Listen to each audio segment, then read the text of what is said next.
დღეს დამარხეს რამდენიმე დღის წინ სასტიკად მოკლული ალეკოს ჩაკიაშვილი.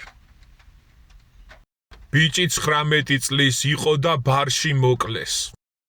ისევ 1000 მითქმა-მოთქმა არსებობს, ზოგი ვისაბრალებს და ზოგი ვის მიზეს კონკრეტულად ხალხოს სასამართლო დაადგენს, ხოლო ჩვენ კიდე მაქსიმალურად უნდა ვეცადოთ, რომ ეს თემა წინ წამოვწიოთ, განვიხილოთ ამ საზიზღარი საშინელი კლუბები და ბარების თემა, რადგან მომავალში მორიგი ქართველი არ დავკარგოთ კიდევ. თავარი პრობლემა აქ არის ეს კლუბები და ბარები, სადაც 1000 საზიზღრობა, სისაძაგლე ხდება, რაღაც ჯანდაბას გაიყნოსავენ და რაღაც ჯანდაბას მოწევენ და შემდეგ არასწორად შეხედვაზეც კი შეიძლება ვიღაცა გეხი პიშოს და საყვედური გითხრას. ამ დროს გონება გიტრიალდება, გონება გებინდება და მეორე დღეს შეიძლება არც გახსოვდეს რა გააკეთე და რა ჩაიდინე.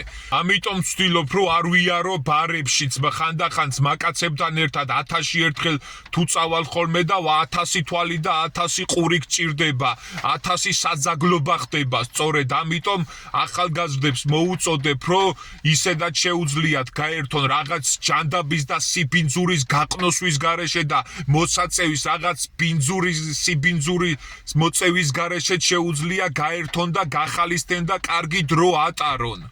თავისი ცხოვრება აქვს, რა თქმა უნდა, ყველას თავის გზაზე გაუმარჯოს, წარმატებებს გისურვებთ ყველას, გარდაცვლილის ოჯახს კი უსამძიმბრებთ. ნათელში იყოს ალეკოს სული.